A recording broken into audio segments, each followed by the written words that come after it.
Hi, Jim Murphy for Elite Style Massage. So I wanted to do a video today just to give you some advice if you've got anyone in your life that is either retired or older and not as active as they used to be, or even if you've got someone who's younger and isn't as active as you feel they should be. Sometimes people don't do enough exercise, even walking. If you're not doing a commute, people have been working from home in this whole lockdown period. People sitting around and being sedentary is the worst thing for the body. Now, I'm thinking in this video more along the lines of sort of if you've got anyone older in your life. And people work all their lives and they retire. And don't get me wrong, if you've worked all your life, you've earned your retirement, you've earned your rest. So yeah, sit in a chair, get some rest. Not all the time.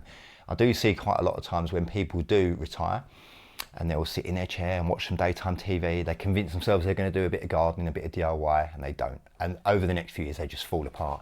Their legs start to seize up, their back starts to ache, the knees just give out on them. They lose strength in their legs. They go to stand up from the chair and they can't stand up actually using the muscles in their legs, glutes, anymore. It's all, they put their hands on their legs or they have to hold on to get up.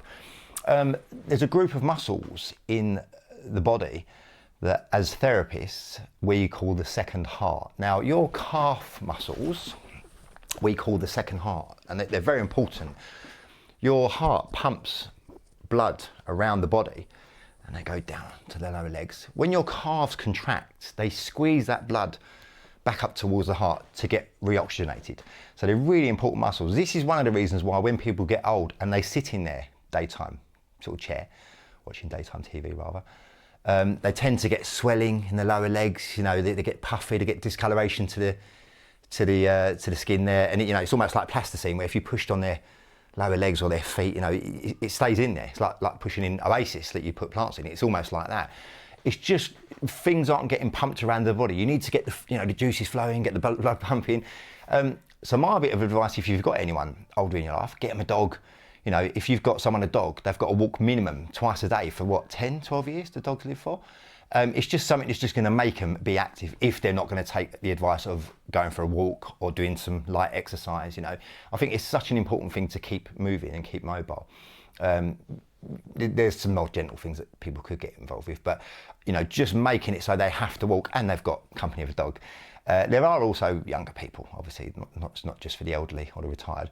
There are sort of people that just genuinely work from home and just don't have a commute, and they're not really interested in sport or training. So it can be tricky trying to get the body moving enough just to keep things moving, keep you healthy, stop you getting problems, because it does cause problems being sedentary. I see it all the time. Like I said, I've been in this game for quite a few years now, and I do see a lot of problems when people aren't doing anything.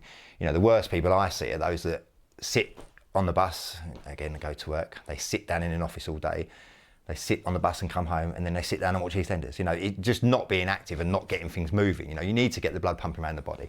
So even with some light exercise, walking for most people is enough. If you walked every day, twice a day, a brisk walk, it's enough just to keep things flowing. So like I said, the calves are very important muscle groups, particularly important for squeezing and helping pump that blood back up to the heart to be reoxygenated. Okay, so this is why a lot of the time you do see the kind of swelling. And if you've got anyone older in your life, just have a look at them now and just think, oh, have they got that? See if they've got puffy ankles and puffy legs. They do get advice sometimes from the doctors where they're told to do kind of seated calf raises, just contracting the calf. And that's squeezing the calf muscles, which pumps the blood, squeezes the blood back up to the heart rather to be oxygenated. So quite an important thing to do, again, especially if you are sitting around not doing enough. And I think, like I said, lockdown period that we've just had has highlighted that. And I think a lot of the time as well, people do one extreme to the other. I think in lockdown, people were normally doing a commute and then suddenly weren't doing a commute, but they were still maybe going for a run or doing some training. So they were sitting down far too much, then going and doing their run, and then coming back and sitting down again. So there was getting nothing in between. There was no commute, there was no extra movement. It was just training and sedentary. There was no the walking around as usual. I've noticed it myself personally, sitting around. I normally train, quite a few days a week in the gym, and I was doing some power walking and stuff like that, but just not being up and about with my clients. Sometimes I see 10, 12 clients a day, plus I'm driving there, or I'm on my motorbike there, or I'm on the train there. So I've got a fair bit of movement that I'm doing a day that I wasn't doing.